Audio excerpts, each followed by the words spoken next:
The Total Drama Reboot's probably got one of the most well-balanced casts in the whole show.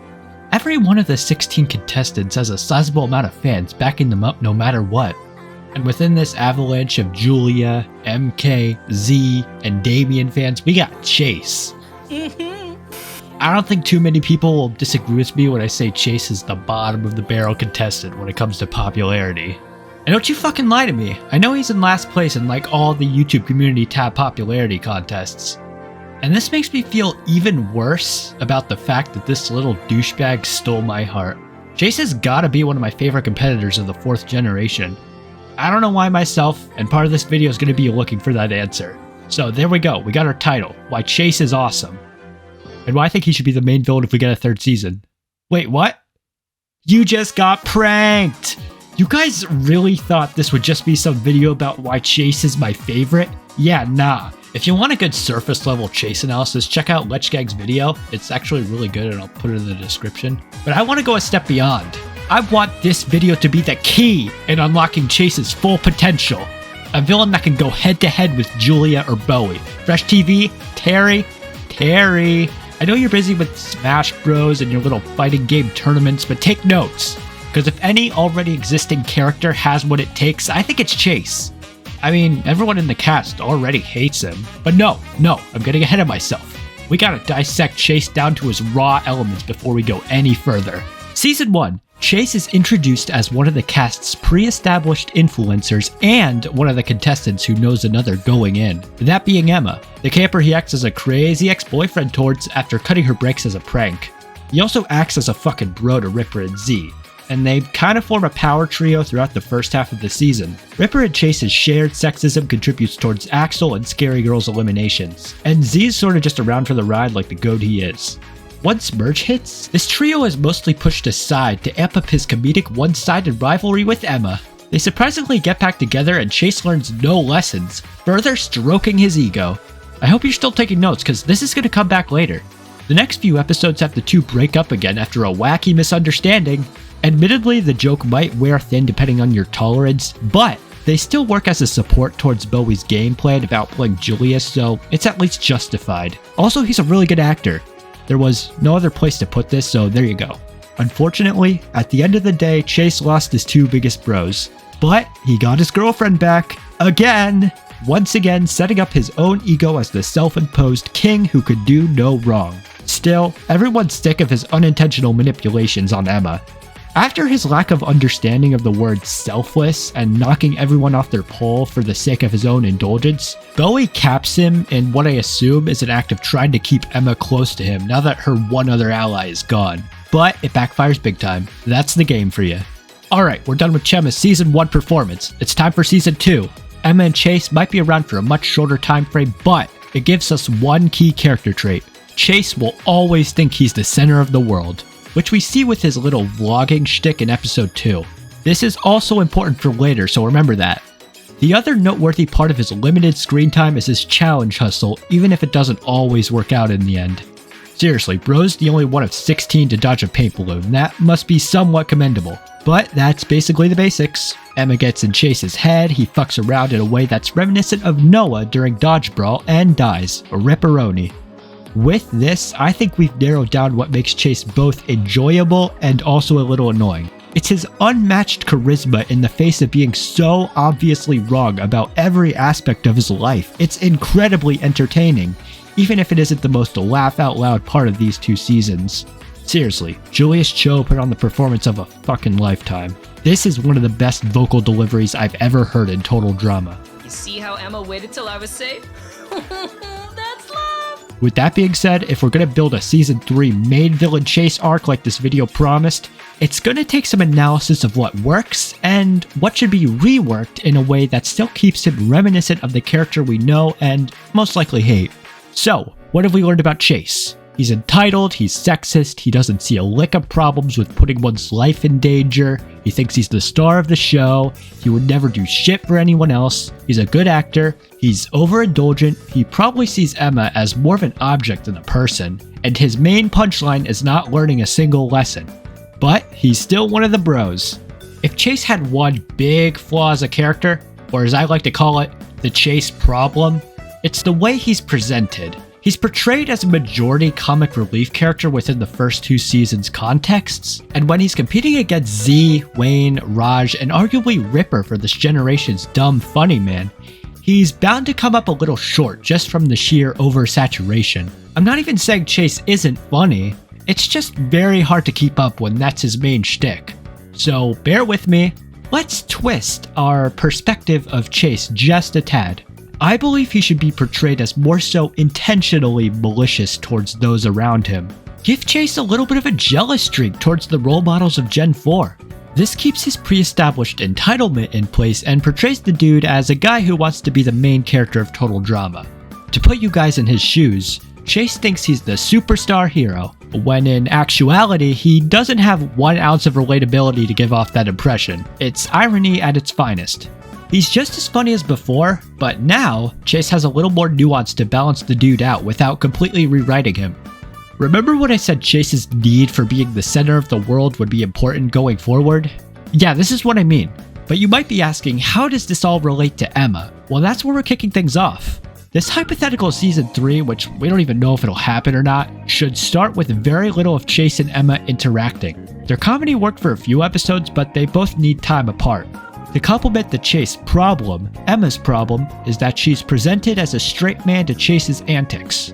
And because of that, she's the much duller part of the plotline where both characters already don't have that much going on outside of it. Like, yeah, I get she needs to be there for both of them to bounce off of each other, but fuck man, it waters them down so much. I do think this is more of a seasonal length problem than a writing problem itself.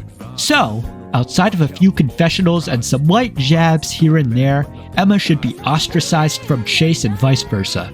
Hell, it'd make less sense if Emma did interact with Chase. After 2 seasons of getting the best of her, she'd want to stay as far away as possible from the guy, to the point of intentionally blocking him out. Maybe Chase gets an episode where he realizes he hasn't thought of Emma all day, causing him to truly get over her, I don't know. But the point is, keep him broken up.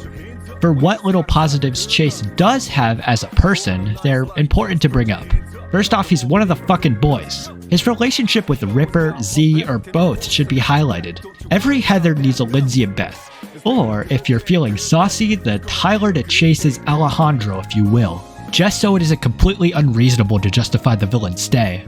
Chase's debut villainous act should take advantage of his newly established jealousy. During the challenges, it's played as a joke. Chase's bombastic personality, or as Chase calls it, his Chase charm, is a perfect cover for his other teammates not suspecting a thing. Let's say Z and Priya are starting to reform their friendship after season 2. This isn't what I want to happen and is more of an example. But anyways, do you guys think Z would betray Chase for Priya if given the chance? Any sane person would say no, it's Z, he's Chase's homie. But that's where the beauty in Chase comes from. The very idea that Z or Ripper or any friend for that matter could see someone else as a better role model than him, that'll send him spiraling. These spiteful eliminations give Chase an identity apart from Julia and Bowie, who mostly stick to pure strategy, with a few exceptions such as Nichelle's season 2 boo. Chase's next positive is more of a half positive, but basically he's your ideal saboteur. Total Drama loves its slapstick, and outside of being kind of a pain magnet himself, Chase already knows a thing or two about hurting others with no remorse. Why not use this quirk for the benefit of the game? Think Scott, but instead of using it against his team, Chase will use this skill against the other team. Similar to MK's season 2 run, he'll go off on his own to enact dastardly plans. Instead of cheating, it's pranks. Lord knows the show could find some hella creative ways to torture its contestants. But wait, who else in this cast is already established to enjoy the pain of others? And I mean it in a way that's equal, hell, maybe even surpassing Chase. That's right, Scary Girl, this plotline writes itself. The fact that these two were on the same team twice and never had a single meaningful interaction makes me mad. If there was one part of this video I choose to happen over anything else, it's this duo. Scary Girl is in a desperate need for a true friend. While Damien puts up a good fight, I think Chase would be better. Sorry Damien fans, I'd love to see you guys write your own plotline with the two. That aside, Scary Girl could be an honorary member of Chase's ragtag group of bros. There'll be some irony in Chase showing his softer side and, dare I say, grow as a person when in the middle of performing various acts of hilarious arson with Scary Girl. That's what we got so far. Chase is playing up his self-proclaimed main character persona, getting rid of anybody who's in between his pre-established friend group, sabotaging the enemy team with his borderline deadly pranks. All the while, he's slowly opening up to those closest to him. You might be thinking, opening up to friends? That's a little out of left field. And, well, you'll be right. But don't worry about it. Just shut up and listen. It'll all make sense. And with this opening up, there might be time for romance. Now, look, romance plots that take up a good chunk of the season can be pretty hit or miss when it comes to how much we like them. But there's a good reason it's done to death. Shipping brings easy conflict. Since a good couple would impact the characters involved down to their emotional core. All I'm saying, this is personal opinion, Chase and Scary Girl would be a really good couple. They'd be the two devious attention-seeking pranksters who want to share each other's spotlight. It'll be called Chorin, or Scary Chase. But I digress. Someone close to him should get eliminated, and it needs to indirectly be by his own hands for reasons I'll clarify later. My idea is one of Chase's pranks is framed as someone else's doing, causing that someone else he's close to getting eliminated.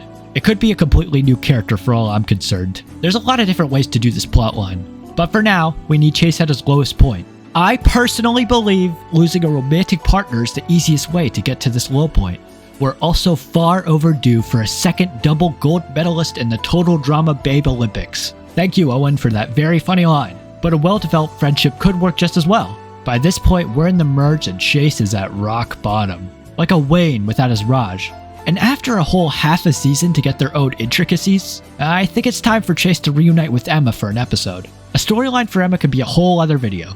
The point is, now that they've had their times apart, we can see how much the two have changed. Maybe they'll get paired together for a duo challenge? Who cares? The purpose is, Chase is now emotionally compromised enough to listen to Emma, which we've never seen before. This big pre-established loss being by his own hands just makes everything hurt all the more. Chase goes, why? How did this happen? These pranks were only supposed to be jokes. Now I've lost the one closest to me with nothing to say for it. Which causes Emma to be blunt one last time with Chase. She tells him that these pranks have always hurt others. Deep down, Emma knows everything she says will go over his head. But little does she know, Chase truly is a changed person. He's no longer the oblivious, self-centered douchebag of the past. All this time, Chase thought he was the hero, the role model, an influencer, if you will. But no, we cut inside the confessional. Chase finally realizes he's been the villain this whole time. And Chase has never been happier about this realization. That's right, this isn't a Chase redemption arc, you just got pranked! Again! This is a Chase villain arc through thick and thin. Anyone who says they want a Chase redemption arc are looking at Chase the complete wrong way. Every time we think Chase is gonna learn a lesson within the first 2 seasons, he flips the script on us. That's an integral part of his character we can't change. I wonder if I should have just told her the truth. Nah. Whoa, truth hurts. But my hair was looking sick today. Chase is so good at his job, he can even prank the viewers watching. That's how good he is. The established scene with Emma will be the final nail in the coffin that proves to us he'll never change. No matter how much support he gets from those who tolerate him, bro is always going to be a piece of shit. Plus, a villain learning to become a better villain is a new take on the classic total drama archetype we've never seen before. It fits with Chase's douchebag YouTuber persona too. All publicity is good publicity. As long as Chase has the spotlight, he'll revel in it. So Chase started out as an arrogant YouTuber fuckboy who thinks he's the star of the show. But now, Chase is a self-aware arrogant YouTuber fuckboy who knows what his role is. And that is the most dangerous thing. Because now Chase wants to be the bad guy. You know, for fun. Any desire he had to get Emma back is gone. That's how excited he'd be about this realization. The best thing is, nobody will immediately see Chase as a dangerous threat. What? Emma's crazy ex-boyfriend? That's crazy. So now, we can spitball various ideas with no restraint. We just crafted a villain with unlimited potential. Remember when Chase showed off being a really good actor? Let's use that in the competition. Chase keeps up his dumb, overconfident role for other power players to underestimate him. They think it'll be an easy vote on their side in the early merge before dumping him later. This keeps Chase in good graces while also snooping for alliance info for his own personal gain. He can also crank up his douchebaggery to 11. We already know how Chase's normal presence gets to Emma. Imagine how much fun he'd have trying to crack a character like Bowie or fucking Julia. But we can't forget, Emma is the one who created this monster, so it'd make sense for Chase to try to take control of her first. My idea is he tells Emma that if they were back together, it'd be an easy vote for her side. This is of course all an act. Chase doesn't really feel anything for Emma anymore. So, Emma takes Chase under her wing and pretends to get back together with him for the sake of the game, thinking Chase is just a dumbass. And while he is in some ways, there's no denying that, Chase just used Emma's own mouth against her because someone more emotional like Damien or Caleb just heard Emma ask Chase to get back together with her. So now if she eliminates Chase an episode later, it'll be a tough time explaining that scenario to everyone else, meaning Chase and Emma are stuck together. This is no longer a toxic couple. It's one of the most intense rivalries the show has ever seen, because both characters know how to get under each other's skin. It's only a matter of time before one of them falls. I think Chase could also get 1 or 2 immunity wins under his belt once we get to the late game. He's a hustler. If enough people are gone, Chase's personality isn't going to fool anyone left. So then it's all about your allies and how good your challenge ability is. Whether he's responsible for eliminating Emma or not is up to you. I only talked about her within the context of Chase. For all we know, she has a much more compelling story in our hypothetical season. Hell, they could go the full Ella Heather route and have the two in the finale, alongside a Cody reminiscent wildcard. With that being said, I thoroughly believe they shouldn't get back together. Both of them are now officially over each other and have a mutual desire to see each other get eliminated. Chase went through his arc, he learned the exact opposite lesson. He just terrorized most of the contestants in the game, and most importantly, he was one hell of a villain. So, did you like my idea? I'll rephrase that. Do you guys ever like a character so much that it makes you kind of mad? Because looking over the script makes me feel like a fucking lunatic. This plotline for Chase has been stirring around in my head for months, and the fact that it'll probably never happen makes me go a little crazy. I want you all to feel the pain that I feel. This perfect Chase story will never exist. Or, if a writer on the show is watching, hint hint, I don't even need this full script to be copied on the show verbatim. Just something reminiscent would be enough to quench me. Please, I'm fucking desperate, please. Or they could write something better. I'd also be happy with that. This was a fun writing experiment at the end of the day. I don't think I could do better than any official writer for Total Drama. But if somebody working on the show were to steal my ideas, be my guest. They probably won't though.